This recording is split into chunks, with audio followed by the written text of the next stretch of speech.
Welcome students, एक online nursing classes में आप सभी का स्वागत है। अगर आपने अभी तक हमारे चैनल को सब्सक्राइब नहीं किया है तो चैनल को सब्सक्राइब और हमारे वीडियो को जरूर लाइक करें।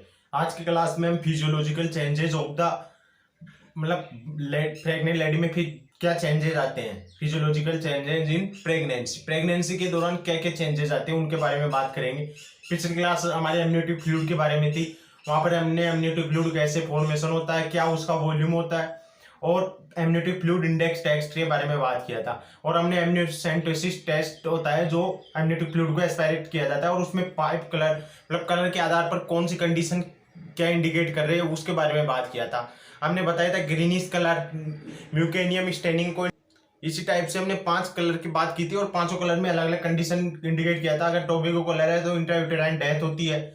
इसी प्रकार से अगर रेड कलर का एमनियोटिक फ्लूइड है तो हेमरेज की कंडीशन। तो वो पिछली क्लास थी। अगर अभी तक हमारी पिछली क्लास को आपने वॉच नहीं किया तो पिछली क्लास को वॉच जरूर करें। डिस्क्रिप्शन पर प्लेलिस्ट की लिंक मिल जाएगी, वहां पर सीरियल वाइज सभी क्लासे को आप ले सकते हो जिससे आपको बिल्कुल क्लियर हो जाए। और ये टॉपिक भी तभी समझ में आएगा जब आपने हमारी पिछली क्लास ले ली होगी। तो स्टार्ट करते हैं। आज हम physiological changes of the pregnancy. ये फिजियोलॉजिकल चेंजेस अब बड़ा टॉपिक है, 2 क्लास होगी इसके लगभग। तो आज की क्लास में तो हम वेट में क्या फर्क पड़ता है वेट के बारे में और कार्डियोवास्कुलर सिस्टम के बारे में बात करेंगे। तो पहले first point, weight gain. Pregnancy के टाइम आपको पता है वेट बढ़ जाता है। अब वो कितना बढ़ता है, किस कंडीशन में बढ़ता है, किस हिसाब से बढ़ता है वो बात करेंगे। वेट गेन किस प्रकार से होता है? Weight gain according BMI, body mass index के अनुसार वेट बढ़ता है। अब हम देखेंगे बीएमआई वर्ड आया नया। बीएमआई होता क्या है? बीएमआई होता है वेट अपॉन हाइट। वेट को केजी में लेते हैं, हाइट को मीटर स्क्वायर में, और जो रिजल्ट आता है उसको बीएमआई बोलते हैं। बॉडी मास इंडेक्स निकलता है। बॉडी मास इंडेक्स कैसे निकालते हैं? बीएमआई कैसे? वेट अपॉन हाइट, यानी वेट केजी में लेंगे और हाइट मीटर स्क्वायर, यानी इसको केजी मीटर स्क्वायर से इंडिकेट करते हैं। नॉर्मल बीएमआई होती है पर्सन की। नॉर्मल बीएमआई कितनी होती है? 18 to 18 to 25 KG meter square, ये नॉर्मल बीएमआई होती है। अगर 18 से कम है तो अंडरवेट हो जाएगा और 25 से ज्यादा है तो ओवरवेट। और ओबेसिटी का वो क्यों हो जाती है? हम कल बोल सकते हैं कि उसकी मतलब मोटी है, मोटा है, ओबेज है पर्सन, वो कब बोल सकते हैं? अगर जिसकी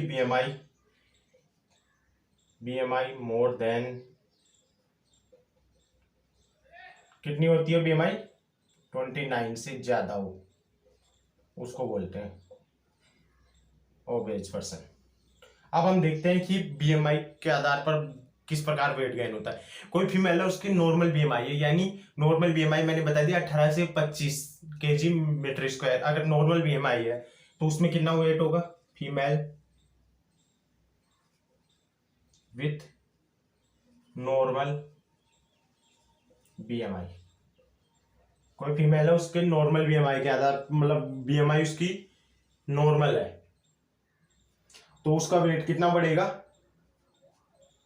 11 से 16 केजी वेट गेन।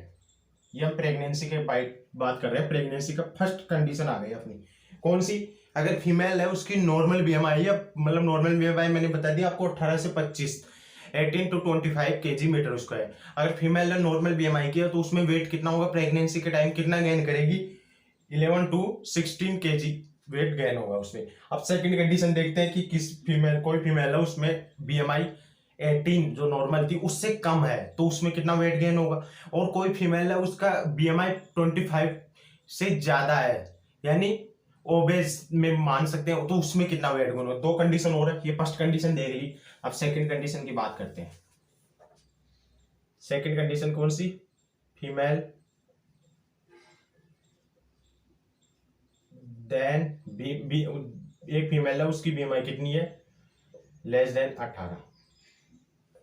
कोई फीमेल है उसकी बीएमआई लेस देन 18 है तो उसमें वेट गेन कितना होगा? प्रेगनेंसी के time weight gain more than 18, 18 kg से भी ज्यादा वेट गेन होगा उसमें। कितना? 18 kg। एक थर्ड कंडीशन और देख लेते हैं हम। थर्ड कंडीशन क्या देखी थी हमने? कोई फीमेल है जिसकी बीएमआई मोर देन 25 है। फीमेल बीएमआई कितनी है? More than 25। तो उसमें वेट गेन कितना होगा? Weight gain 7 kg। तो ये तीन कंडीशन देख लिए कि बीएमआई नॉर्मल, मैंने बता दिया आपको कि नॉर्मल बीएमआई कितनी होती है? 18 से 25, 18 to 25। अगर कोई फीमेल है नॉर्मल बीएमआई की है, मतलब 18 to 25 के बीच में बीएमआई है, उसकी बॉडी मास इंडेक्स आ रहा है, तो उसका वेट कितना गेन होगा? 11 से 16 kg। अगर फीमेल है उसके 18 से कम है, यानी बीएमआई नॉर्मल से कम है, तो उसमें वेट गेन होगा मोर देन 18 kg। 18 kg से ज्यादा वेट गेन होगा उसमें। और थर्ड कंडीशन, फीमेल है उसकी बीएमआई 25 से ज्यादा है, तो उसमें वेट गेन होगा 7 kg। तो ये तीन कंडीशन देख लिए। अब हम देखते हैं कि ट्राइमेस्टर के अकॉर्डिंग वेट गेन कैसे होता है। मतलब फर्स्ट ट्राइमेस्टर में कितना बढ़ता है, सेकंड में कितना बढ़ता है, वो भी देख लेते हैं। अकॉर्डिंग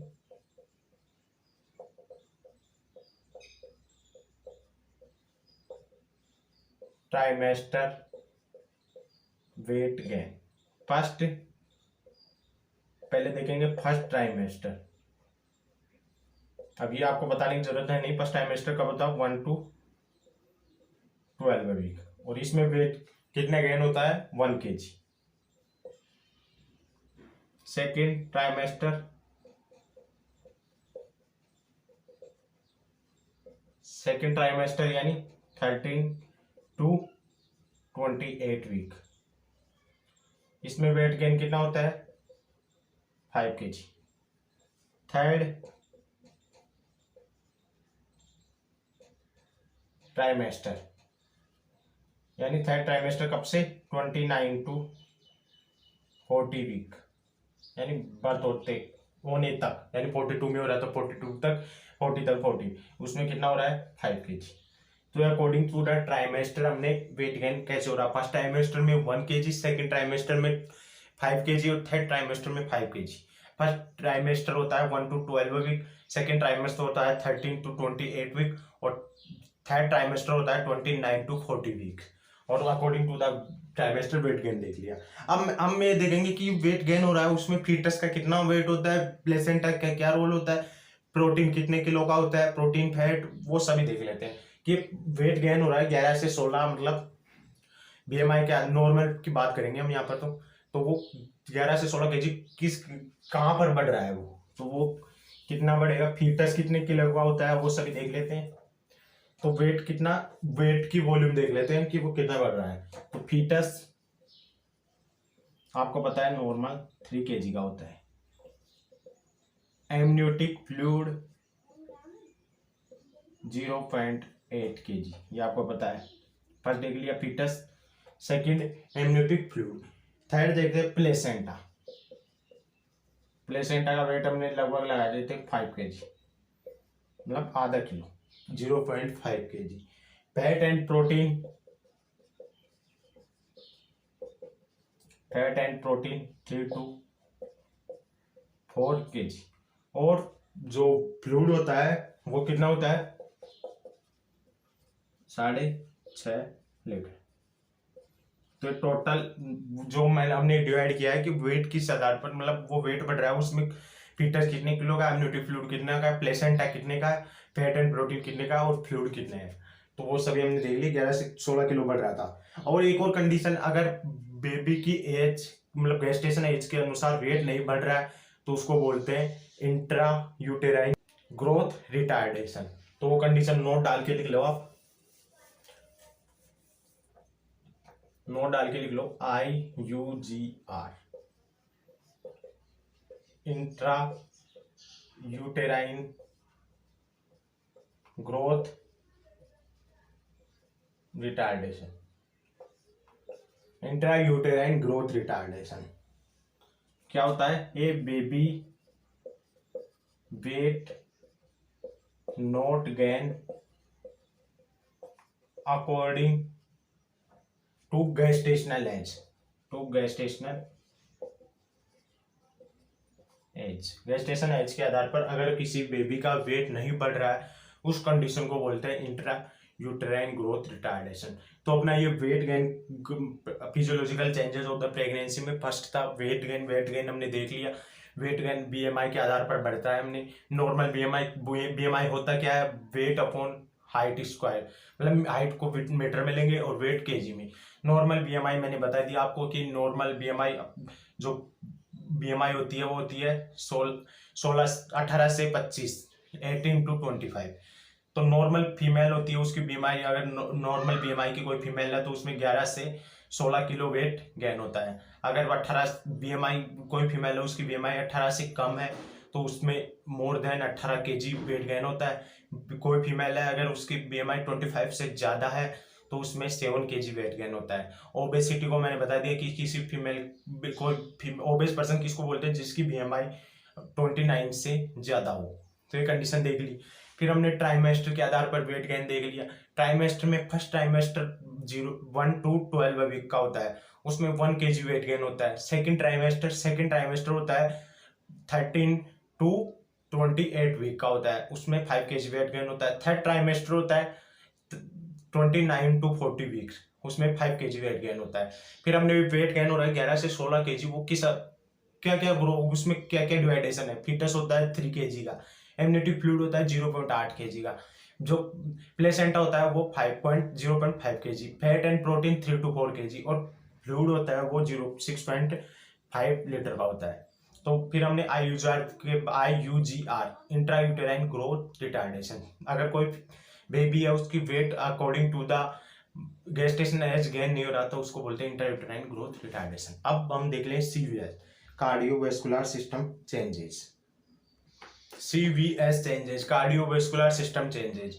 कार्डियोवैस्कुलर सिस्टम चेंजेस में प्रेगनेंसी को आपको पता है, इसको बोलते हैं एक pregnancy is a state of the physiological anaemia. Anaemia क्या होता है, जिसमें O2 की कैरिंग कैपेसिटी है डिक्रीज, तो वो देखने को मिलता है। तो इसमें क्या देखने को मिलता है कार्डियोवैस्कुलर चेंजेस में, प्रेगनेंसी आपने सुना होगा कहीं पर भी तो पढ़ा होगा, pregnancy is a state of physiological anaemia.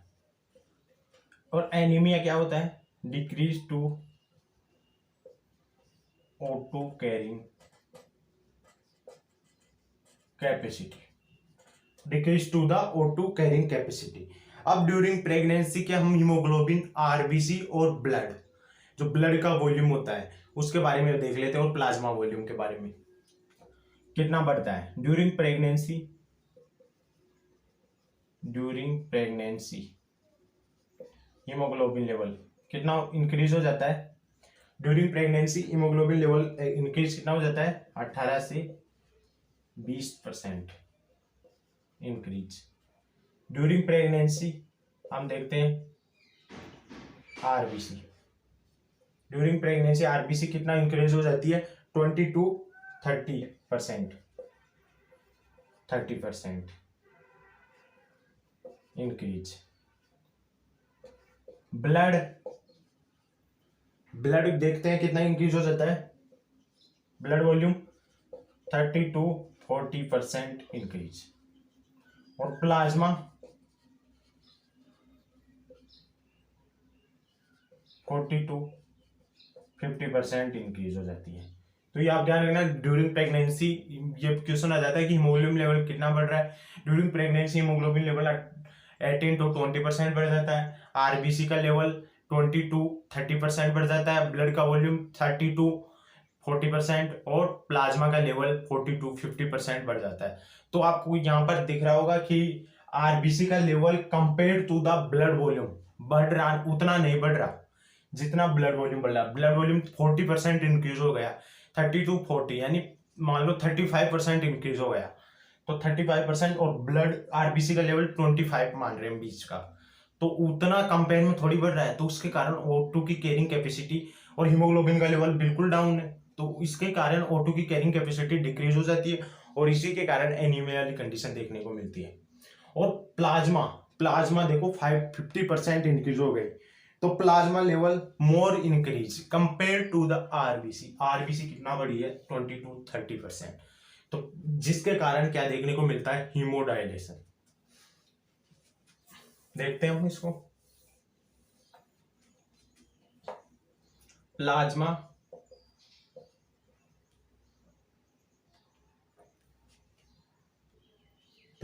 Is more increase compare then RBC, और जिसके कारण क्या देखने को मिलता है हमें, हीमोडाइलेशन। क्या देखने को मिलता है, हीमोडाइलेशन। आरबीसी उतनी इंक्रीज नहीं हो पाती जितनी प्लाज्मा लेवल इंक्रीज हो जाता है, जिसके कारण हीमोडाइलेशन देखने को मिलता है। हीमोडाइलेशन क्या होता है, decrease concentration of the solids, cells की कंसंट्रेशन कम डिक्रीज हो जाती है, किसमें, ब्लड में। क्योंकि आरबीसी सेल होती है ब्लड में और उसकी आरबीसी का लेवल डाउन हो जाता है, उसको बोलते हैं हीमोडाइलेशन। तो ये हीमोडाइलेशन कंडीशन देखने को मिलती है। अब आपको पता है कि हीमोडाइलेशन कोई मतलब डिजीज कंडीशन तो है नहीं, ये तो फिजियोलॉजिकल कंडीशन होती है। फिजियोलॉजिकल कंडीशन जो भी होती है उसका कुछ ना कुछ बेनिफिट होता है। तो हीमोडाइलेशन का क्या बेनिफिट होता है, हीमोडाइलेशन क्या करता है, इजीली रिलीज करवाता है ऑक्सीजन। क्या रिलीज करवाता है, ऑक्सीजन। और ऑक्सीजन रिलीज करवा के कंटिन्यू टू सप्लाई फीटस। इसको देख लेते हैं। इजी मतलब हीमोडाइलेशन होता है वो क्या करवाता है, इजी रिलीज ऑफ ऑक्सीजन, और ये क्या करवाता है फिर, continue supply of foetus, continue supply करवाता है फिर फीटस को। तो हमने ये नॉर्मल बात कर ली सीवीएस के बारे में कि सीवीएस क्या होता है, कार्डियोवैस्कुलर सिस्टम में प्रेगनेंसी के टाइम फिजियोलॉजिकल स्टेट होती है एनीमिया की। एनीमिया की स्टेट क्यों होती है, क्योंकि आरबीसी का लेवल उतना, आरबीसी और हीमोग्लोबिन का लेवल उतना नहीं बढ़ पाता जितना ब्लड का बढ़ रहा है, क्योंकि ब्लड का 30 to 40% बढ़ रहा है और हीमोग्लोबिन का 18 to 30% और 18 to 30% उतना बढ़ पा रहा है, और आरबीसी का 30 to 40%। तो उसी के कारण आरबीसी का लेवल मतलब कम बढ़ रहा है 20 to 30%, और हीमोग्लोबिन का 18 to 20%, और जबकि ब्लड का वॉल्यूम 30 to 40% बढ़ रहा है। उसी के कारण हीमोडाइलेशन या एनीमिया की कंडीशन हमें देखने को मिलती है। हीमोडाइलेशन क्या होता है, एक फिजियोलॉजिकल कंडीशन स्टेट होती है। उसका बेनिफिट होता है कि इजीली रिलीज करवाता है ऑक्सीजन और continue supply to the foetus, और कंटिन्यू सप्लाई करवाता है फीटस को। अब हम कुछ बातें इसमें कार्डियो आउटपुट, ईएसआर, उनके बारे में बात करते हैं कि इन पर क्या इफेक्ट पड़ता है ड्यूरिंग प्रेगनेंसी। तो फर्स्ट देख लेते हैं सीवीएस में ईएसआर। क्या देखते हैं, ESR, erythrocyte segmentation, erythrocyte segmentation. ESR क्या होती है, the rate of the RBC is the settle down, मतलब बॉटम में सेटल डाउन होने की रेट को। तो इसकी डेफिनेशन देख लेते हैं, the rate of RBC, the rate of the RBC is settle down, in the bottom of test tube. ये टेस्ट ट्यूब है, इसमें आरबीसी है, तो आरबीसी का मतलब बॉटम में सेटल डाउन होने की रेट को क्या बोलते हैं, ईएसआर।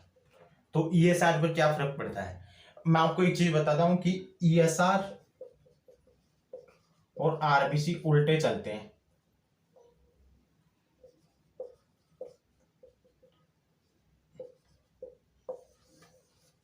आरबीसी और ईएसआर उल्टे चलते हैं, यानी आरबीसी अगर ज्यादा है तो ईएसआर कम आएगी।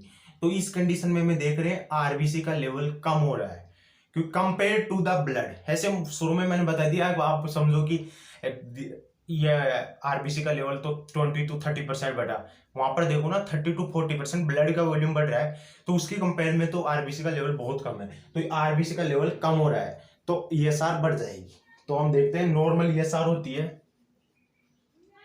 नॉर्मल ईएसआर कितनी होती है 10 mm/h।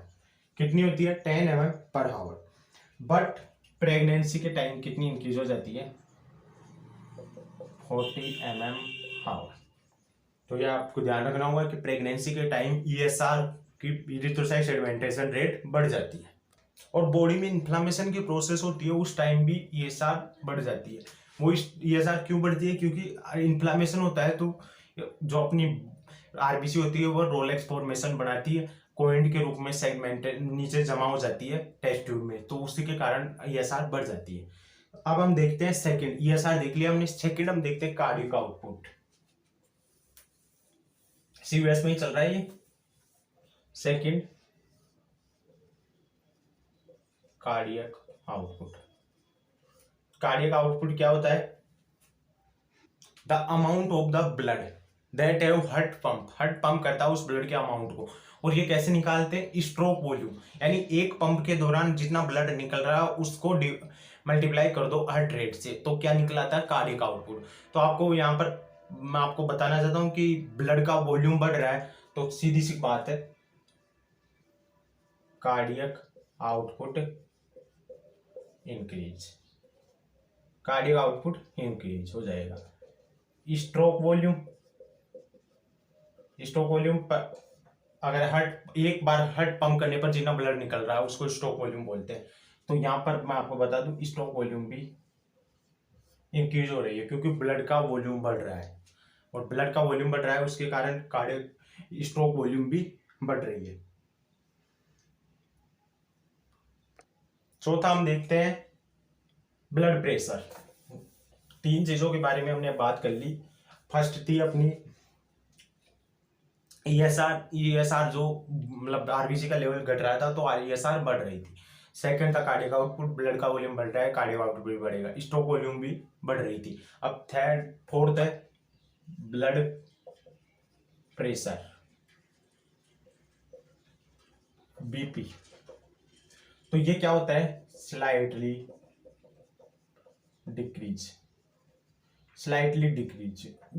होता है ब्लड प्रेशर। क्यों? Due to decrease of the systemic vascular resistance. किसके कारण? Due to decrease systemic vascular resistance, due to decrease of the systemic vascular resistance. Systemic vascular resistance क्या होता है? जो ब्लड वेसल्स होती है उनके द्वारा जो रेजिस्टेंस लगाया जाता है ब्लड फ्लो में उसको बोलते हैं सिस्टेमिक वेस्कुलर रेजिस्टेंस। क्या? That resistance of the blood vessels in the blood flow, blood vessels के द्वारा ब्लड फ्लो में जो रेजिस्टेंस लगाया जाता है उसको सिस्टेमिक वेस्कुलर रेजिस्टेंस बोलते हैं। तो ये डिक्रीज होने के कारण क्या हो जाए ये डिक्रीज होने के कारण हमें ब्लड प्रेशर स्लाइटली डिक्रीज हो जाता है। क्यों? इसका लॉजिक क्या है? क्योंकि प्रेगनेंसी के टाइम एस्ट्रोजन का लेवल इंक्रीज हो जाता है, ये आपको पता है। लेवल इंक्रीज ड्यूरिंग प्रेगनेंसी के टाइम एस्ट्रोजन का लेवल इंक्रीज हो जाता है। और आपको पता है एस्ट्रोजन क्या करवाता है? Oestrogen function is vasodilation. क्या करवाता है? वेजोडाइलेशन करवाता है। और आपको पता है वेजोडाइलेशन यानी ये इसको पाइप होता है ये इसको फुला देता है, वेजोडाइलेशन करवा देता है ब्लड वेसल्स का। तो आपको पता है कि ब्लड सिस्टेमिक वेस्कुलर रेजिस्टेंस क्या होता है? जो ब्लड वेसल्स के द्वारा रेजिस्टेंस लगाया जाता है, लेकिन अगर वो पाइप भी फूल जाएगा तो सिस्टेमिक वेस्कुलर रेजिस्टेंस डिक्रीज हो जाएगा और वो डिक्रीज होने के कारण हमें क्या देखने को मिलेगा? बीपी डिक्रीज,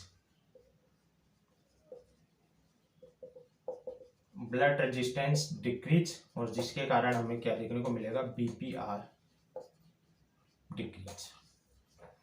तो ये अपना ब्लड प्रेशर के बारे में बात कर ली। चार बात कर ली ईएसआर बढ़ रही थी, कार्डियक आउटपुट बढ़ रहा था, स्ट्रोक वॉल्यूम बढ़ रही थी और ब्लड प्रेशर स्लाइटली डिक्रीज हो रहा है। स्लाइटली डिक्रीज क्यों हो रहा है? क्योंकि सिस्टेमिक वेस्कुलर रेजिस्टेंस डिक्रीज हो रहा है।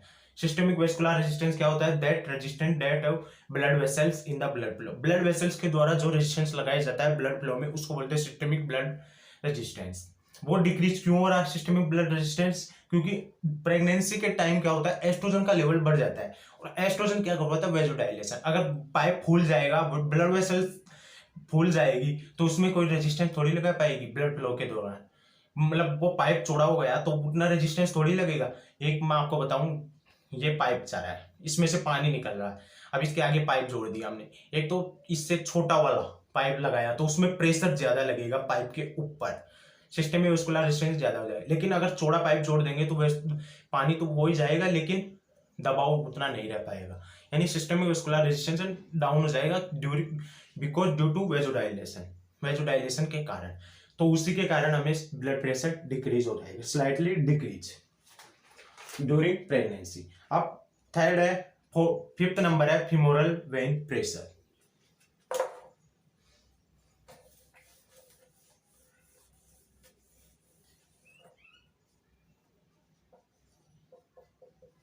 Femoral vein pressure, femoral vein pressure क्या हो जाता है? इंक्रीज हो जाता है। नॉर्मल प्रेशर कितना होता है इसका? Femoral vein pressure, normal pressure eight to 10 cm/H2 और 1 mm ऑफ Hg बराबर 1 mm ऑफ Hg बराबर क्या होता है? 1 mm of Hg equal to 1.3 cm/H2। तो ये भी आपको ध्यान रखना होगा। तो नॉर्मल प्रेशर कितना होता है? 8 to 10 cm/H2 during pregnancy. During pregnancy के time sitting and supine position में कितना होता है? 20 cm/H2। और अगर ड्यूरिंग प्रेगनेंसी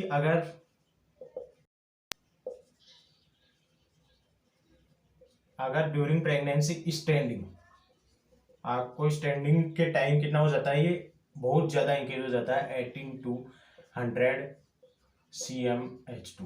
तो ये क्या होता है? Femoral vein pressure. अब ये प्रेशर क्यों इंक्रीज हो जाता है, हम तो लॉजिक से बात करेंगे यहाँ पर, ये तो रटने का तो काम बिल्कुल है ही नहीं। तो प्रेशर इंक्रीज क्यों होता है वो देख लेते हैं, क्या होता है इसमें, इसका लॉजिक देखते हैं हम। ग्रेविड यूट्रस होता है प्रेगनेंसी के टाइम, क्या करता है? Compress to inferior vena cava. वो ग्रेविड यूट्रस क्या करता है? इंफीरियर वेना केवा को कंप्रेस करता है, जिसके कारण क्या होगा? Venus return decrease. क्या होगा? वीनस रिटर्न क्या हो जाएगा? डिक्रीज। ये देखने को मिलेगा हमें, क्या देखने को मिलेगा? Venous return are decrease. और वीनस रिटर्न डिक्रीज होने के कारण कार्डियक आउटपुट क्या हो जाएगा? कार्डियक आउटपुट, क्योंकि ब्लड ही नहीं आ रहा है, वीनस रिटर्न डिक्रीज हो गया तो कार्डियक आउटपुट भी डिक्रीज हो जाएगा। और कार्डियक आउटपुट डिक्रीज होने के कारण क्या देखने को मिलेगा? Hypotension syndrome.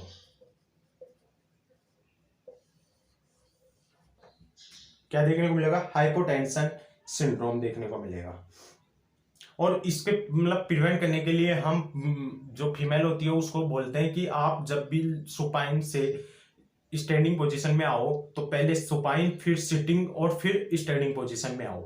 तो इसके लिए हम क्या प्रिवेंट कर सकते हैं? किसको? हाइपोटेंशन सिंड्रोम को। अगर वो ऐसा नहीं कर लेती है तो उसे ट्रांसुडेंट लॉस ऑफ द कॉन्शियसनेस, यानी थोड़े समय के लिए कॉन्शियसनेस का लॉस हो सकता है, जिसको बोलते हैं सिंकोप। कि अगर इसको क्या करते हैं? फीमेल चेंज, मैं बताता हूं, फीमेल चेंज पोजीशन सुपाइन, पहले सुपाइन में अगर पोजीशन में है तो supine to sitting and then standing, फिर स्टैंडिंग पोजीशन में आना चाहिए। अदरवाइज क्या हो सकता है? अदरवाइज ट्रांजिएंट यानी थोड़े टाइम के लिए लॉस ऑफ द कॉन्शियसनेस, जिसको बोलते हैं सिंकोप। क्या बोलते हैं? सिंकोप वाली कंडीशन ओक्यूर हो सकती है। Transient loss of the consciousness, थोड़े टाइम के लिए कॉन्शियसनेस लॉस हो सकता है। तो इससे प्रिवेंट करने के लिए हम प्रेग्नेंट लेडी को क्या सजेस्ट करते हैं कि side line, left side line position या right side line, right side lateral position या left side lateral position provide करने के लिए सजेस्ट करते हैं। तो ये फीमोरल वेन प्रेशर के बारे में बात किया था। तो हमने अब तक 5 टाइप से सीवीएस के में 5 टाइप बात कर ली, ESR, cardiac output, stroke volume, और 4 नंबर पर ब्लड प्रेशर और फीमोरल वेन प्रेशर। सभी चीजें इंक्रीज हो रही थी ड्यूरिंग प्रेगनेंसी, किसको छोड़कर, ब्लड प्रेशर को छोड़कर। अब लास्ट कंडीशन के बारे में बात करते हैं हम, plasma protein. Femoral vein pressure एक बार और बता देता हूं मैं आपको।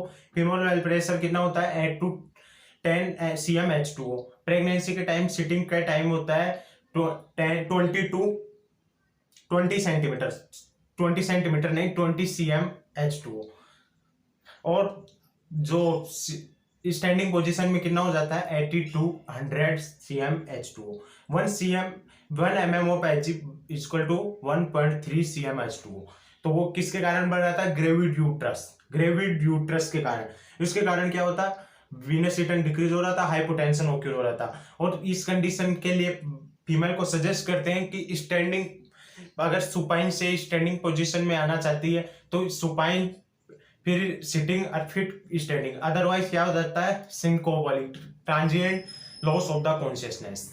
इसलिए हम फिर फीमेल को प्रेगनेंसी के टाइम राइट लेटरल पोजीशन या लेफ्ट लेटरल पोजीशन सजेस्ट करते हैं। अब लास्ट है प्लाज्मा प्रोटीन, 5th नंबर पर।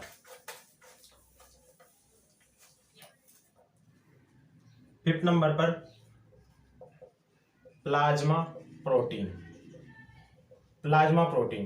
प्रोटीन में जो प्रेगनेंसी से पहले, मतलब नॉर्मल एल्ब्यूमिन ग्लोबुलिन रेशो क्या होता है, बिफोर, मतलब नॉर्मल रेशो क्या होता है, नॉर्मल रेशो किस का, albumin and globulin 1.7:2। Normal albumin, ये एल्ब्यूमिन और ये ग्लोबुलिन। और सेकंड, प्रेगनेंसी के टाइम ये दोनों बराबर हो जाते हैं, एल्ब्यूमिन एंड ग्लोबुलिन का level 1.4 and 1.4।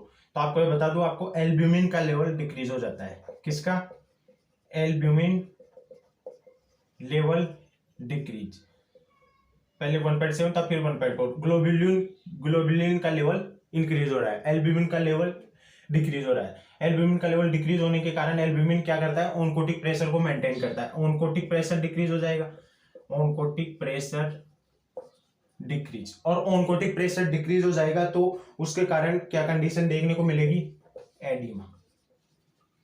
Oedema condition occur. तो ये physiological changes of the during pregnancy के टाइम हमने 2 कंडीशन देख ली, वेट गेन और सीवीएस। अगली क्लास में हम रेस्पिरेटरी, इंटेलेक्टरी स्कीम पर उनके सब सेकंड क्लास में हम कंप्लीट कर देंगे इसको। अगर आपको अभी तक हमारे वीडियो को लाइक नहीं किया, वीडियो को लाइक और हमारे चैनल को सब्सक्राइब जरूर करें। धन्यवाद।